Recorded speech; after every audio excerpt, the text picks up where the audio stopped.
Is it possible you can lose weight while eating candy? That is the promise of Toki Slim candies, which I heard about being advertised on Facebook and other social media platforms. So did some investigations, and this is some things that I discovered about Toki Slim candies. So we look at the ingredients in these Toki Slim candies.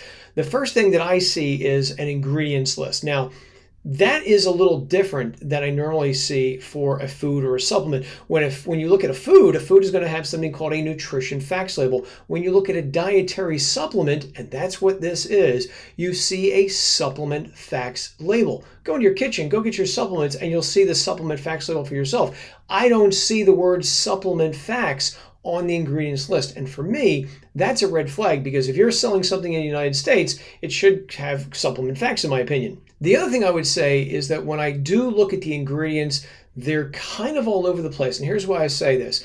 So a lot of ingredients in Toki Slimming Candies starts with green coffee, and then it goes down to something called DNF10, and it goes all the way down to lotus leaf and guava leaves, etc. But if you look at the ingredients on these things, it begins with green coffee bean extract, 100 milligrams, but a little bit further down you see Poria mushrooms, 800 milligrams. Well, the rule when it comes to supplement listings of ingredients is you've got to list the most abundant things first, and then the other things that are least or lesser abundant, they go lower in that list. So the first thing that should be listed here are Poria mushrooms and stevia, which is the sweetener that's used in this Toki Slim candy product.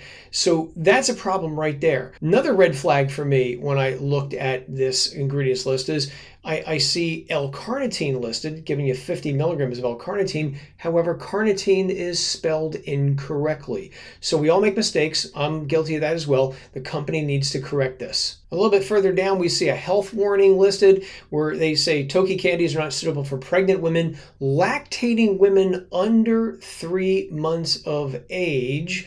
Not quite sure if that's a language problem, but I don't know many women who are lactating under the age of 3 months. So again, that should be changed as well. Although I would agree if you're allergic to any of the ingredients in Toki Slim candies, probably not a good idea. Same thing if you have high blood pressure, heart disease, diabetes, etc. Some of the ingredients may have blood thinning properties. So if you're taking blood thinners, again, probably not a good thing to be taking. Same thing if you have hypothyroidism and you're taking things like levothyroxine, you want to separate the candy from the medication by at least 30 minutes so you absorb your thyroid medication best. If I scroll down a little bit further here, I see they give some advice, and they recommend to use only 1 Toki Slim candy per day, taken 30 minutes before or after breakfast. But then they go on to say this: drink plenty of water, at least 2 to 3 liters of water per day. That's about up to 100 ounces of water per day. Limit starchy foods, limit greasy foods, also sweets, carbonated beverages, don't drink alcohol,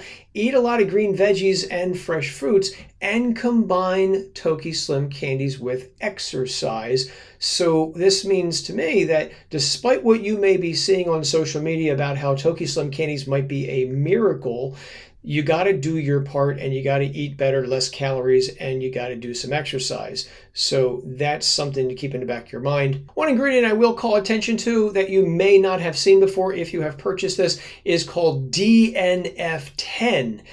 DNF10 is a peptide. It's isolated from the yeast called Saccharomyces cerevisiae, and essentially it's brewer's yeast.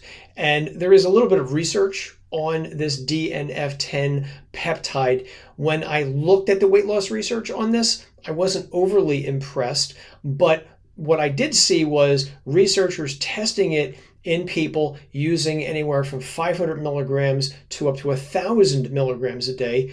Toki Slim Candies is only giving people 50 milligrams of this DNF10 compound. And that's kind of par for the course for some of the other ingredients I've seen. When I looked at the ingredients and what research was using, I did tend to find lower levels in the Toki Slim Candies than what has actually been used in clinical research. And I will leave you with one final thought on this. When I look at the ingredients in Toki Slim Candies, what does it look like to me? To me, Toki Slim Candies look like a mushroom pill. And I say that because Poria mushrooms make up the greatest ingredient of all of them in Toki Slim Candies. It looks like a sweet tasting mushroom pill, in my opinion. You tell me, have you tried Toki Slim candies and what do you think of them? Let me know below, and until next time, take care out there.